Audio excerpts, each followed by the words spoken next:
Hello friends, आज की video में हम लोग वारी एनर्जीज एंड प्रीमियर एनर्जीज का डिटेल कंपैरिजन करेंगे और हम लोग समझेंगे कि कहां पे बेहतर अपॉर्चुनिटीज है। हम उनके कैपेक्स का एनालिसिस करेंगे, उसका कंपैरिजन करेंगे, देन हम लोग ऑर्डर बुक का डिटेल में देखेंगे। देन उसके अलावा हम ये भी देखेंगे कि दोनों गिवन कि उनका कैपेक्स कंप्लीट हो जाए तो कितना रेवेन्यू कर सकती है पीक।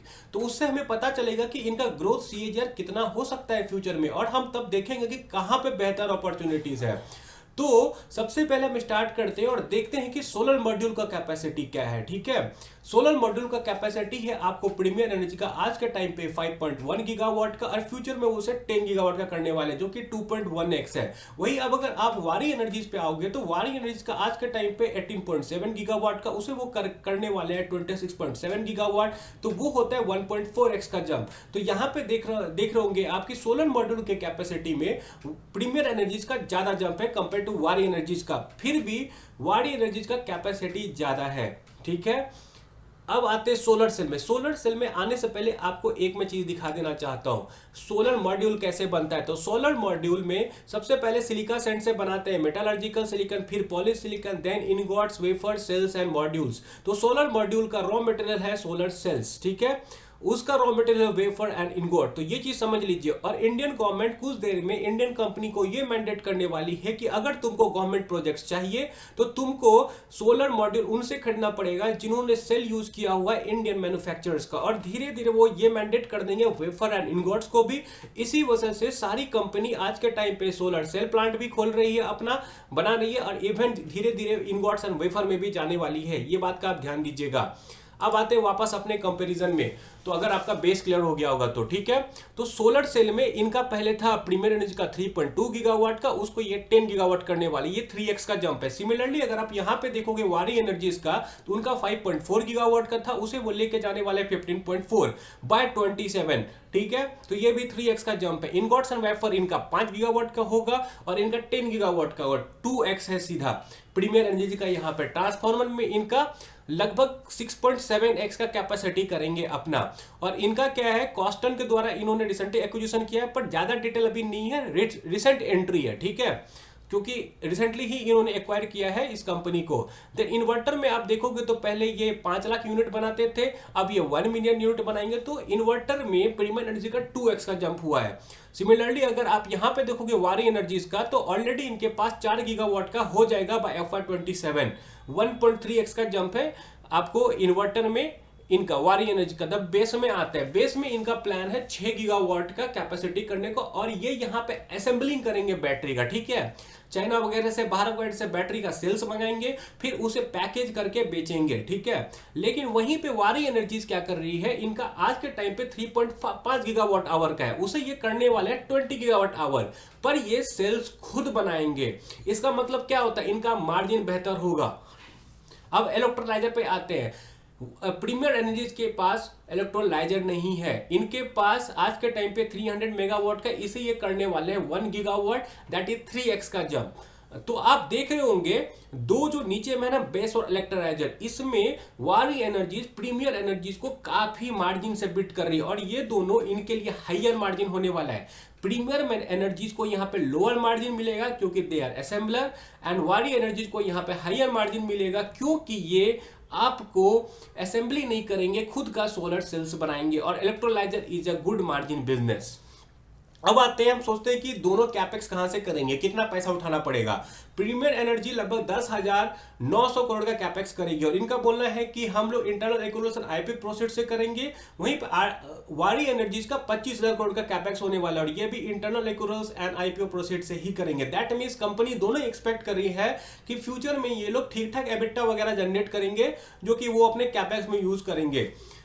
तो जो ये कंसर्न है ओवर कैपेसिटी का, थोड़ा बहुत धुंधला होता हुआ दिखता है, क्योंकि ये एक्सपेक्ट कर रहे हैं कि इनका बिजनेस पैसा कमाएगा आगे। ठीक है, अब हम क्या करते हैं, दोनों का over order book by revenue ratio निकालते हैं, उससे पता चलेगा किस में ज्यादा का विजिबिलिटी मिलता है आज के टाइम पे। तो अगर देखोगे टीटीएम रेवेन्यू प्रीमियम एनर्जी का बनता है 6,992 करोड़। ठीक है, 6,992 करोड़ क्या हुआ कि आज तक इन्होंने दैट इज लास्ट 4 क्वार्टर में कितना रेवेन्यू किया हुआ है, तो लास्ट 4 क्वार्टर में प्रीमियर एनर्जी ने किया हुआ है 6,992 करोड़ का रेवेन्यू, और वहीं पे वारी एनर्जी ने लास्ट 4 क्वार्टर में आपको किया हुआ है 17,953 17,953 करोड़ का रेवेन्यू। तो हम क्या करेंगे, उनका ऑर्डर बुक से डिवाइड करेंगे। और प्रीमियर एनर्जी का ऑर्डर बुक कितना बनता है, देखिए जब कॉनकॉल हुआ था तब के आसपास इनके पास 13,000 करोड़ के आसपास का ऑर्डर बुक था, लेकिन उनको फर्दर 2,500 करोड़ का ऑर्डर मिला है प्रीमियर एनर्जी को, तो वो मैंने यहाँ पे ऐड कर दिया है।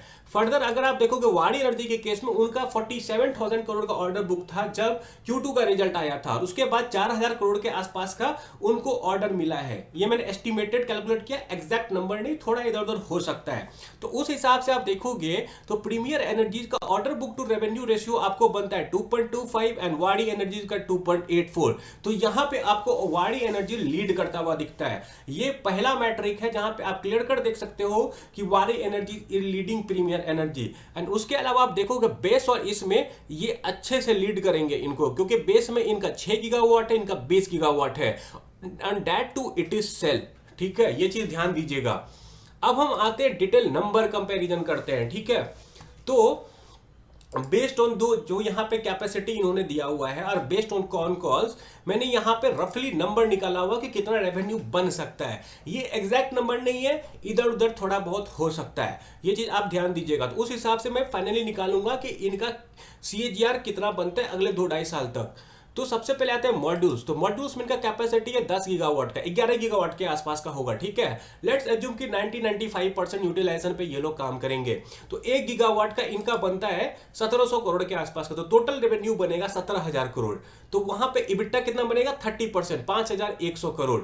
ठीक है, बेस से इनका आप मान लीजिए 6 गीगावाट का है, तो इनका 650 करोड़ का रेवेन्यू बनेगा बेस से, 650 करोड़ का, क्योंकि ये असेंबलर है। ठीक है, और उस पर इनका मार्जिन मान लीजिए 10% बनता है, ज्यादा मार्जिन वाला बिजनेस नहीं है। ठीक है, इन्वर्टर भी सिमिलरली ज्यादा मार्जिन वाला बिजनेस नहीं है, 10% मार्जिन बनेगा। ट्रांसफार्मर में इन्होंने बोला है कि हमारा 25% तक मार्जिन हो सकता है, तो मैंने 25% ले लिया है। तो उस हिसाब से इनका इबिट्टा बनेगा 5,932। तो इबिट्टा में जंप आता है 2.76 का। आप बोलोगे ये कौन सा इबिट्टा है, देखिए इबिट्टा भी आपको आज के हिसाब से लेने पड़ेगा, इबिट्टा TTM। ठीक है, इबिट्टा TTM क्या हुआ, इबिट्टा TTM इज दिस, क्योंकि इसी के हिसाब से ना यही आपका है कि आज के टाइम से कितना ग्रो हो सकता है CAGR के टर्म्स में। तो मैं TTM इबिट्टा लेके कैलकुलेट किया हूं ये नंबर्स, तो उसके हिसाब से आप देखोगे तो 2.76x का जंप आता है प्रीमियर एनर्जीज पे, जब तक ये अपने कैपेसिटी को फुल्ली यूटिलाइज कर लेंगे, और मोस्ट लाइकली FY28 में ये कर सकते हैं। तो 2 साल 3 महीने में आपको इनके इबिट्टा में 2.76x का जंप आ सकता है, that is a CAGR of 57%। हो सकता है पैट में 3x से ज्यादा का जंप आए, लेकिन मैनेजमेंट ने कोई स्पेसिफिक गाइडेंस नहीं दिया है, तो यहां पे हम कंफर्म नहीं हो सकते हैं। तो अब एक और मैट्रिक निकाल लेते हैं कि रेवेन्यू में कितना जंप आता है। आपको दिस डिवाइडेड बाय ये वाला नंबर हो गया 6992। तो रेवेन्यू में इनका जंप है 3.34 का, ये भी नंबर आप याद रखिएगा। हो सकता है कि पैट में भी 3.5x का जंप आ जाए, पर वी आर नॉट 100% श्योर, क्योंकि इनका बेस वाला लोअर मार्जिन है, इनका इन्वर्टर लोअर मार्जिन बिजनेस है, ट्रांसफार्मर का 25% है, हाईएस्ट मार्जिन इनका मॉड्यूल वाले से ही आएगा। वेयर एज सेम चीज इन द केस ऑफ वारी एनर्जी थोड़ा डिफरेंट है, मैं आपको आगे बताऊंगा। अब आते हैं थोड़ा वारी एनर्जी का देखते हैं। तो वारी एनर्जीज का 1 गीगावाट का रियलाइजेशन होता है 2 गीगावाट के 2000 करोड़ के आसपास का, क्योंकि इनका एक्सपोर्ट में भी बिजनेस है, इनका यूएस में भी प्लांट है, तो इनका 1 गीगावाट का 2000 करोड़ के आसपास आप समझ सकते हो overall on an average realization आता है। तो जब इनका 26 गीगावाट का हो जाएगा तो रफली ये 50,000 करोड़ तो आराम से कर सकते हैं यहां से रेवेन्यू। ठीक है, सेल्स एंड इनगोट्स तो इंटरनली यूज होगा अपने सोलर मॉड्यूल के लिए। ठीक है, एंड देन बेस से इनका 20 गीगावाट अगर होता है और ये खुद का EPC प्रोवाइड करते हैं, ठीक है, तो 16,000 करोड़ से 26,000 करोड़ तक का ये लोग रेवेन्यू आराम से कर सकते हैं। देन आते इन्वर्टर से 2,200 करोड़ का, ग्रीन हाइड्रोजन से 3,000 से 4,000 करोड़ का। देन IPP से देखिए इन्होंने 6.1 गीगावाट का IPP का एक्सेस ले रखा। IPP मतलब क्या हुआ, ये सोलर प्लांट बनाएंगे, वहां से इलेक्ट्रिसिटी सेल करेंगे। तो उसके हिसाब से आप अगर यहां देखोगे तो इनका IPP में 4,500 का रेवेन्यू बन सकता है। मैंने लोअर एस्टिमेट लिया हुआ है, मैंने एस्टिमेट लिया हुआ कि 500 गीगावाट ये क्या करेंगे, 500 गीगावाट का ये प्लांट बना के बेचेंगे। और इनका फ्यूचर का ऐसा प्लान है कि हम लोग जो प्लांट बनाएंगे ना, दैट इज 6.1 गीगावाट का, तो कुछ पार्ट उसका सेल करेंगे, ठीक है, किसी को बना के दे देंगे, फॉर एग्जांपल अदानी को, ठीक है, और कुछ पार्ट का हम इलेक्ट्रिसिटी जनरेट करके बेचेंगे। तो दोनों ही इनके प्लान में है। तो उस हिसाब से मैंने एस्टिमेट निकाला है, समथिंग अराउंड 4,500 करोड़ का बनता है। अगर आपको इसे डिटेल में समझना है तो मेरा वाडी एनर्जीज का डीप डाइव एनालिसिस वाला वीडियो देख लीजिएगा, मैं आपको डिस्क्रिप्शन में डाल दूंगा। और सेम प्रीमियर एनर्जीज का भी मैंने किया हुआ है। तो उस हिसाब से अब अगर आप देखोगे फाइनली, तो इनका रेवेन्यू बनता है 80,000 करोड़ से लेके 87,000 करोड़ तक का। And current revenue is 7953।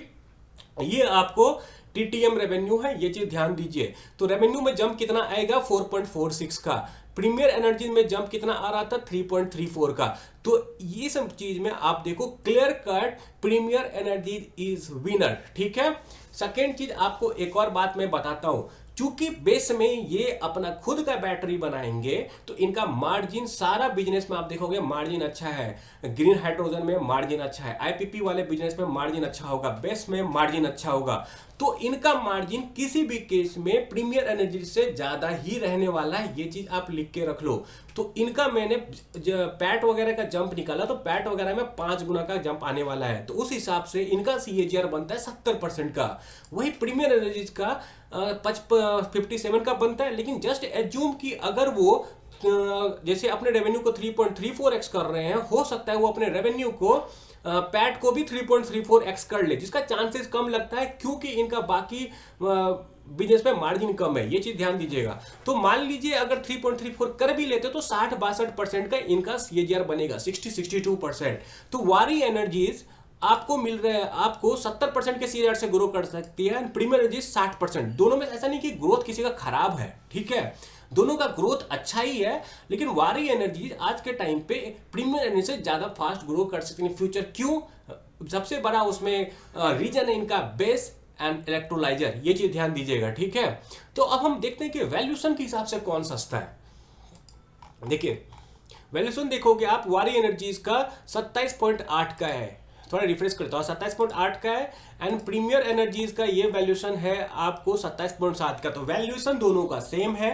वारी एनर्जी का स्पीड ज्यादा है, ज्यादा सीएजीआर है वारी एनर्जीज का। तो आपको क्या लगता है किसमें चांसेस है ज्यादा पैसा बनने का? आप खुद गैस कर सकते हो, ठीक।